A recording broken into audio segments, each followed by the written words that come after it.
Ladies and gentlemen, a couple of days ago, here in June 2024, a major chess event kicked off in Bucharest, Romania. And in today's recap, I will be covering some of the most exciting games of chess that happened in the first 3 games. One man in particular is hard carrying this tournament, and one of his games is going to be featured from every single round, and that man is Alireza Firouzja. Obviously, you know that man is a superstar, youngest ever 2800 and so on, but today's video is a challenge for all of you. There is no Magnus. There is no Hikaru playing this chess tournament. Do you really care? Because I get a lot of criticism on this channel. Milking Magnus Carlsen, milking Hikaru Nakamura, milking Hans Niemann. Hans Niemann's not playing in this tournament. The truth is, do you really care about top-level chess, or do you only really care when the superstars play? Let's find out. So, the first game that I have for you, and by the way, I'm sorry about the mess in the background. We are currently renovating a closet, so everything is basically scattered on the floor. The first player that I'm going to be showing you is named Gukesh. He is literally playing for the World Championship later this year. So this is his way of getting practice, all right? He kicks off the tournament against Bogdan Daniel Deac, who is the #1 ranked player representing Romania. We have knight to f6, c4, e6. And this move order is trying to play the Nimzo-Indian. So generally white avoids it because the Nimzo-Indian is very good with knight to f3 and trying to play a counterline. Gukesh says I will very happily play into the forcing line, bishop b4. As you see, both players have 2 hours on the clock. So they're playing classical chess, bishop to b4. Now e3. All right, this has been played many, many times. And in this position, traditionally the main line has been knight f3, bishop d3. And you get a position that looks like this, castles, and then here what happens is black generally takes. You can take a second time and black finishes developing like this. But nowadays, people are so annoyed by the Nimzo-Indian that what they do is they just play bishop d2. They don't want the doubled pawns. They want to make something happen right away. So Bogdan plays c5. We have d5. All right, so now we immediately have a very, very unique pawn structure reminiscent of the Benoni. So after d6, bishop d3 takes, and knight bd7, this pawn structure frequently happens in a different opening, which is known as the Benoni, right? So we get this, but from a different opening. Now, I'm going to click to the game itself, okay? Look at the pawn structure. All of this is the same, but the difference is in the Benoni, this bishop is jammed. So that bishop has to go to the g7 square, whereas in the game that we are getting, the bishop has made it out and probably will take the knight. And if it doesn't, I mean, okay, it'll retreat and maybe come out in the future. But in all likelihood, it's going to be taking the knight. So we have knight bd7, we have knight e2, and obviously the opening battle has been won by the guy that's up 24 minutes on the clock, right? I mean, he clearly comes well prepared here. He has some sort of opening idea, castles, b5, and he just plays a couple of general improving and waiting moves, but as normally happens from the opening sometimes, you get out of the opening and you're like, wait a minute, what do I do here? Okay, I'm going to castle, I'm going to attack the bishop, and suddenly white is no longer up on time at all. Rook e8, and I think Gukesh sort of realizes here like, yeah, okay, I played a sideline, so I deliberately did not go into the main explored territory of this opening because I assumed my opponent would be very well prepared, and there's a good chance I would not get any advantage. So Gukesh took a detour to try to get to a kind of a fresh position. The problem with a fresh position in chess is you generally have nothing to fall back on except engine analysis, which is not accessible during the game, or top-level games. So you have none of those. So you got to make things up on the fly. So knight to g3, and right away you start getting asked, why did you do anything over here? And now you get punished. So you went bishop d2, back to c1, black completely dominates and plays queen a5. And actually here, Gukesh gives up the pawn on c3. So he's just straight up a pawn down. Now, what does he get for this? He gets to kick the queen out, and maybe he gets what's called an initiative. Okay, he's going to get a series of improving moves that could potentially lead to generating an attack. So we have bishop to d3, we have f4, and king h1. Now, at this point, if Bogdan does not do anything, like plays a6, the queen is trapped. It just gets trapped in this. You say, Levy, queen a1. Yeah, I know. Rook b1. Queen's trapped. So that's kind of the problem. Knight e2 is coming. Now, if you play knight to e3, you lose tactically. So you lose tactically here because I set up bishop h7 discovered check with this beautiful move e5. And black can resign because the knight is hanging. This knight is also hanging, but bishop h7 is a threat.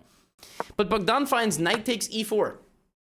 Now, some of you who are keen might have observed that the players were equal on time in this position. And some moves later, literally every move, Bogdan spent about 10-15 minutes. Gukesh is up an hour and 8 minutes on the clock. Bogdan has 8 minutes remaining. And he enters an extremely forcing line. So bishop takes, rook takes, knight takes, queen takes. And now Gukesh actually has a rook for a knight. But black has 7 pawns versus 5. So black is actually doing fine here. Okay, we have rook e1, queen h7. But Bogdan has a minute. I mean, you're not... This is not an exaggeration. He literally has a minute on the clock. Rook e7, rook d8. I mean, Gukesh is still trying to pry the defenses apart. Obviously, the guy who has less than a minute on the clock is going to make some mistakes. Knight b6, but the position is still very solid. In fact, it's so solid that black is actually winning. He's winning here if he finds a couple of nice ideas like bishop b5. Can't take with the queen because of this. Can't take with the rook because of a fork. So, but ultimately what ends up happening is we have a very tense, crazy game.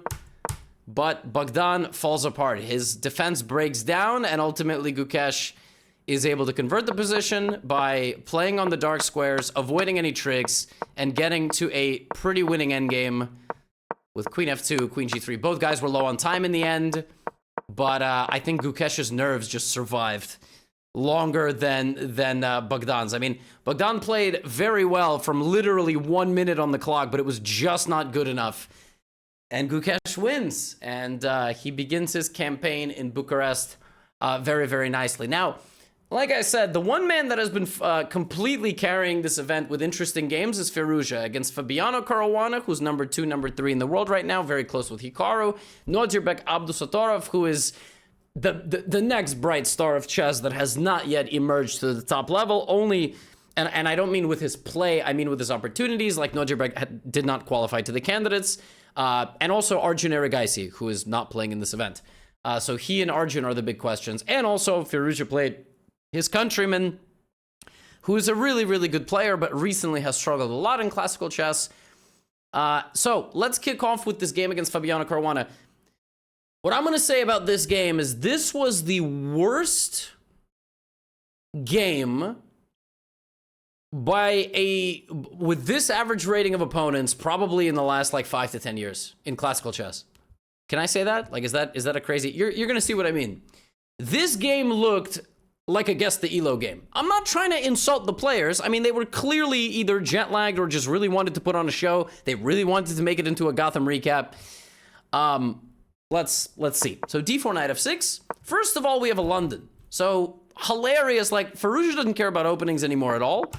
And then Fabiano plays b6. I mean, he doesn't enter any cutting-edge theory against the London. He tries to play like a Queen's Indian setup, so this is already very rare. To combine a London with a Queen's Gambit is also really rare. So we have knight c3, and Fabiano Caruana puts double fianchetto like this. I mean, this is, look at the time, 13 minutes to play this. So the guys leave known theory on move 5, which in a 4-hour game of chess, like, doesn't ever happen nowadays. Everybody's grinding on their theory. I mean, look what I showed you in the first game, right? Like, you got this Nimso Indian cutting edge stuff. Meanwhile, these guys are like me push pawns and me put bishop behind pawn. So d5, e4. This is a common pawn structure in a King's Indian defense, but in a King's Indian defense, if you just look at this side of the board and ignore that side, this is what a King's Indian defense looks like, except in the King's Indian, you literally, and I mean literally, never put the bishop on b7. So we get e5 in this game. The engine was screaming how much it hated this move. Now, I want you to just observe this side of the board. Forget the other side. Okay, I'm going to show you. d4, knight f6, c4, g6, knight c3, bishop g7, right? e4, okay? Now let's say d6, knight f3, castles, bishop d3, or in the game we had something like along these lines, right? So this is normally what a King's Indian defense looks like. Okay, I'm gonna toggle back to the game. Ready? You with me? Boom.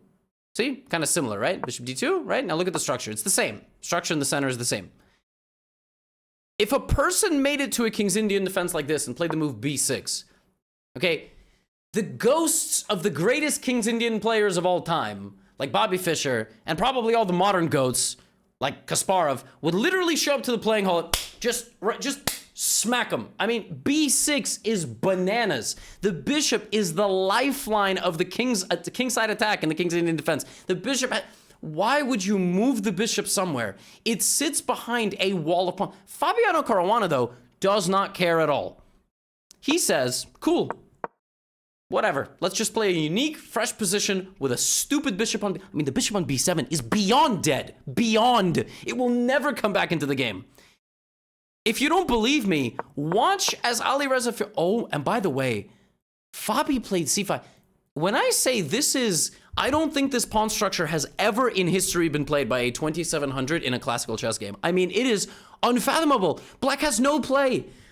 I feel like before the game, somebody told Fabiano Caruana, play the worst pawn structure possible and I'll wire you $50,000. I mean, literally, that is the only thing I can imagine. I am exaggerating for content, but Black has nothing. The only thing Black is relying on here is the potential of f5. If you told Black right now, you will never be able to play f5 in this position, you will never be able to make a pawn break, Black would resign. Black would, he has nothing at all. So, bishop g5, h6, bishop b3, right? All Fabi's trying to do here is maybe instigate. And by the way, you see that bishop? Yeah, that bishop here decides it's got to go back to c8. So Alireza has a completely dominant position, but he has to win. The way he's supposed to win this position is by playing g4, which he does. Rook b8. I mean, as you can see, Fabiano is trying to play b5. That is his only source of counterplay. Now, what you may not want to do here with white is play a4, because when you play a4, that side of the board is permanently shut down. Black can't play b5, you can't play b4, and Black will, put the knight, like, on b4, right? So you got to be a little bit careful. Now, what you can do also with white is play g5, which is what he does. And here, what you can do is play knight g5 with check, right? And now shut down that side of the board. What you have now done is basically said, we are going to play here, and I'm going to win. Like, that side of the board is shut down. I'm going to maybe, by the way, you can even do this. Then you can go here, and you can just start an attack. Now, obviously, Firouzja didn't like that. Obviously, he didn't go for it. Instead of that, he took with the bishop. Now, there is a massive difference taking with the bishop. It doesn't win a tempo, right? It doesn't come with a check. What were we trying to shut down? Remember how Fabi played rook b8 and basically said, I want to play b5. Can I please play b5? Firouzja clearly decided it didn't matter. But let me tell you something right now. This absolutely matters. Because if Fabiano gets this pawn break, which was the only thing he had in this position, suddenly the integrity of the queenside is compromised. If the integrity of the queenside is compromised, white now needs to commit resources to plug that. Since he's committing resources to plug that, black suddenly has carte blanche on the other side of the board. Alireza keeps attacking, but every move he makes, every step he takes, Fabiano's watching him. Bishop g4. Now he's granted access to the light square. Suddenly Fabiano's pieces are coming alive. I mean, his pieces were dormant, asleep, dead. Like, they had no moves. Bishop d1. Now queen d7. Fabi could have played b4 here as well. He'll do that in a moment. And Alireza here sacrifices the h-pawn. Of course, there's a rook and a king. Like, yeah, it makes sense to give up the pawn. But, now he's a pawn down. So now Alireza, really the onus is on him. He is a pawn down. He doesn't just have, like, a good attacking position. He's straight up down a pawn. You kind of got to prove it. So he trades the bishops. Here. Rook. And this is the cold shower move when you realize your whole attack just doesn't work. Not only does it not work, the king is going to be safe, and you are going to get counterattacked. You are going to get counterattacked. Plus, you can't attack a guy when half your army is on the home squares. I'm not coaching Alireza. I'm just simply providing commentary on the unfortunate developments of this position after having a really good opening. He had to stop b5. This is going to be the end of the game. Like, that pawn is going to literally contribute to the fall of the white position. Alireza plays knight f5 and even gets in his queen, but it doesn't matter. Now he has to back up. Fabiano strips the defenses. And now, there it is. Fabiano has made it down that side of the board, and the whole board is opening up. White is not fast enough. He's scrambling. But remember how a long time ago, Alireza played this move h5, losing a pawn? Well, now he has a pawn down and absolutely no play. How did we go from a position where black was dominated completely, right? Black was dominated. It wasn't even... Black had no moves. To suddenly, within... What was this? Rook b8 was move 16, and f4 is move 30. Yeah. White is completely jammed. That's it. Just nothing. Knight g1, queen g4. Look at this. Rook a8, just trading off the active rooks. And Fabiano here finds a beautiful idea. The computer evaluated this position as winnable for black, but suddenly it becomes winning because this is not a defensive fortress. It looks like there's no way in for black. There is, and it's very instructive. Black has to plant the knight. Watch this. I mean, that is gangster. Making it to the base of the operations for white. So you have to go back. And now this beautiful idea of simply... Hold on, he'll work up to it. He'll work up to it. He's gonna do... There it is. You give up the pawn and you remove the defense.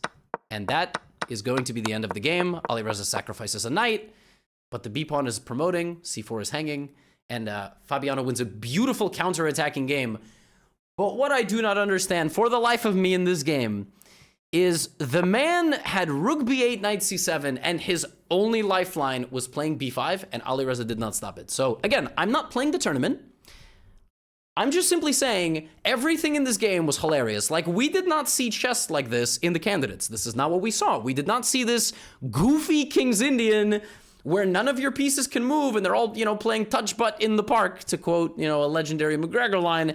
I don't know what was happening over here, but he prepared b5 and it was not prevented, and this is when the entire game turned around. So, yeah, Fabi wins. Good counterattacking game. But like I said, Firouzja has been on a roll. I mean, his goal has been to provide the most entertaining chess of the event, and he is providing it by playing the Exchange Slav. I'm not talking about Exchange Student Slav. I'm talking about Exchange Slav. Like, the Slav defense is a very interesting opening in chess. But people play the Exchange Slav when they are ready to make a draw. Like, they quite literally are pre-arranging a draw. The game would continue bishop f4, let's say, knight f6, e3, bishop f, like, let's say knight c6, knight f3, bishop f5, knight c3, e6, bishop d3, here, here, here, here, here. You see where we're going with this? h3, h6, rook fc1, and they make a draw. Complete symmetry, nothing to play for. When people want to pre-arrange your draw at a chess tournament, if you look at the database, this position, or even the position here, has been reached, I don't know, a couple thousand times, and always it ends on rook c1. That's when people don't want to play chess anymore. However, Alireza plays like this. So he develops the bishops before the knights, and he just wants to put a little bit of pressure on his opponent. Bishop d7.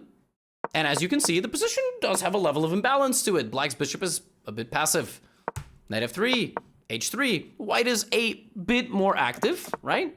a3 is a nice little move you cannot take because knight a4 traps the queen. But overall, the position is pretty balanced, right? Alireza takes a bit of space. Nojibek says, you can't put your knight on c5. Alireza says, okay, I'll just bring my queen. Nojibek plays knight e4. Very, very balanced confrontational game. Bishop d3. Now, White is 34 minutes down on the clock. He's 34 minutes down on the clock because sometimes you play an opening and you don't get much, and then you're sitting there going, why did I play this opening? Not only are you asking yourself, why did I play this opening? You're asking yourself, why did I sign up for this chess tournament? You're asking yourself, why did I decide to play chess at all? I could have been a footballer, you know, I could have been a lot of different things. Queen to b7. de, knight d2. Now Nojibek plays b5.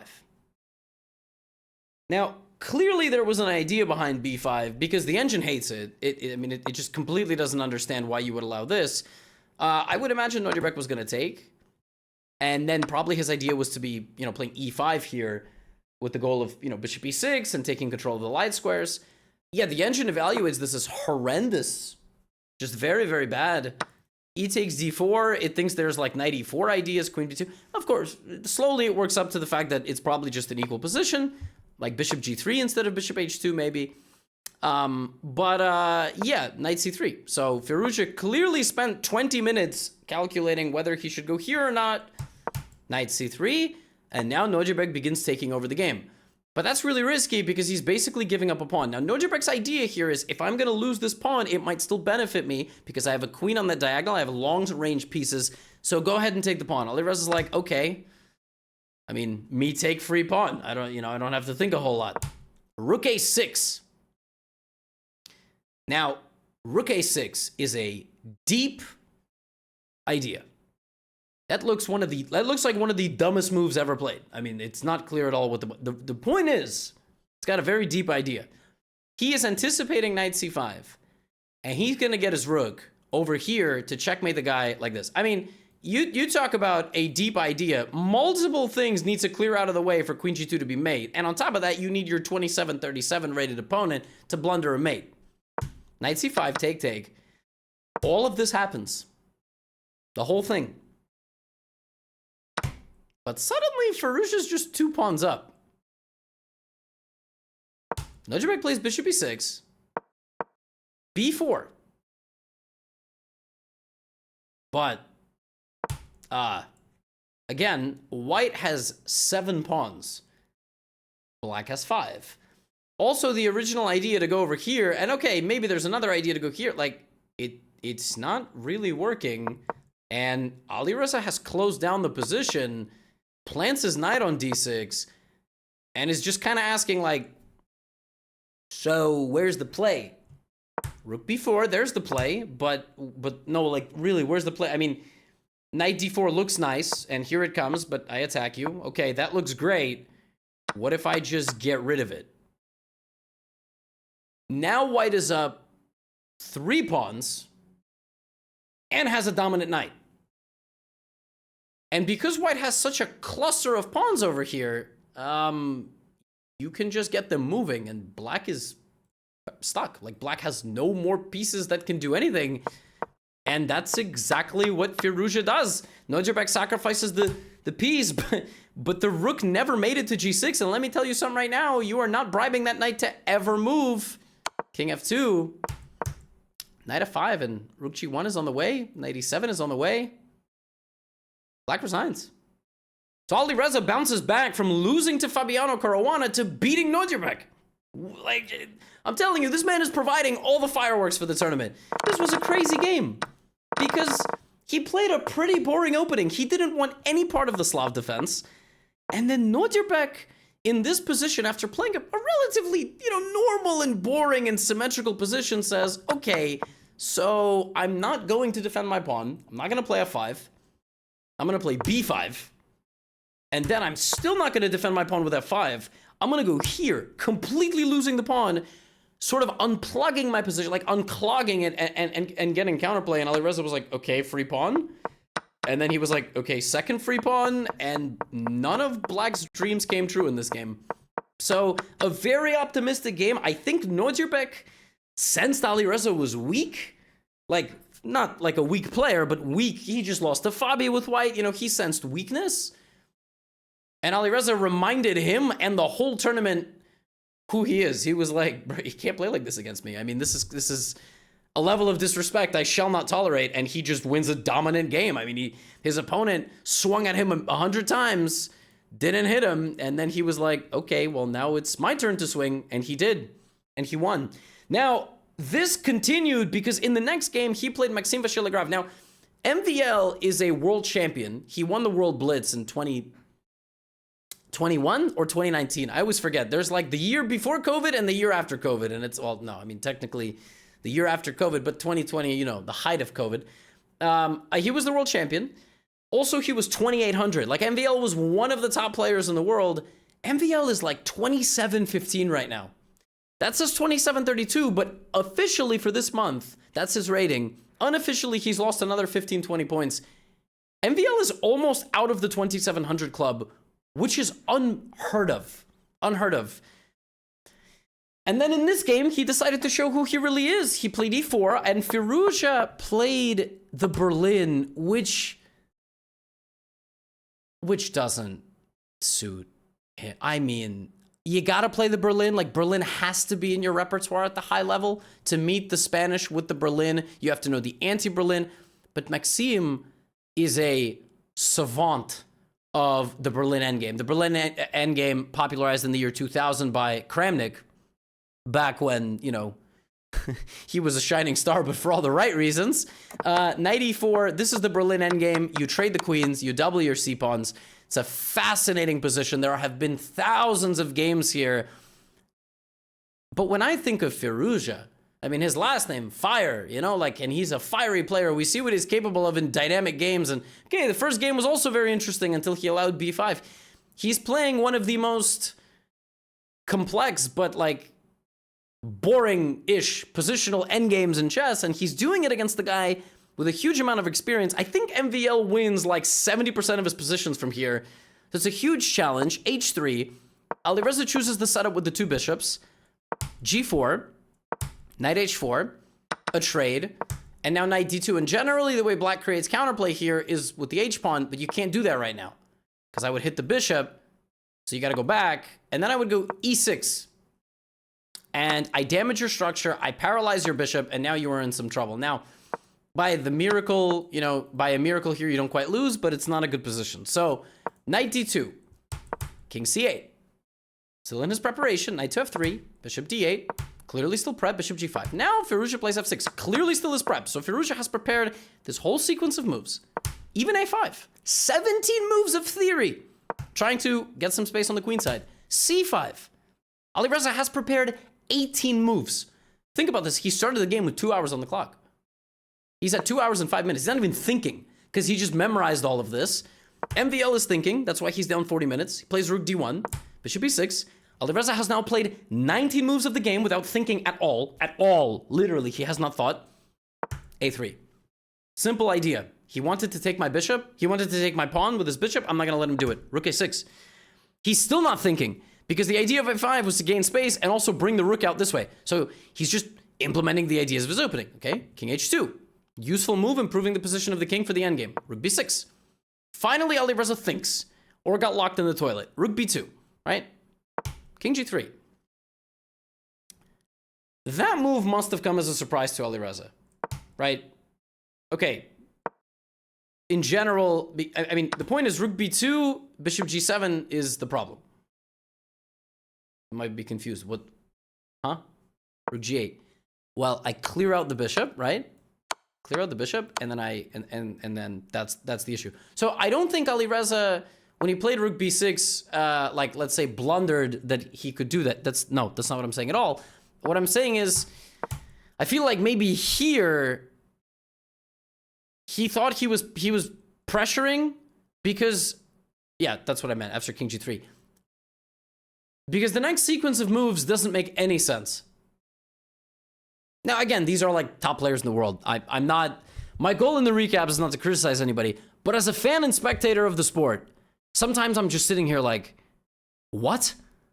So, MVL now plays rook e1. The idea of rook e1 is to prevent rook b2, because then the bishop would hang, right? Alireza plays f5. Very logical. Hammering at g4. MVL plays g5. So, again, we are in a position where I want to take b2, but I can't because my bishop is hanging, right? Okay. So, I can move the bishop away, right? Now rook b2 is a threat. Knight e5. I move the bishop away somewhere. e5, what, like h5. Okay, king h4 doesn't make much sense because now you're in the crosshairs of the bishop. Alireza here after g5 plays bishop a2. And it gets even worse.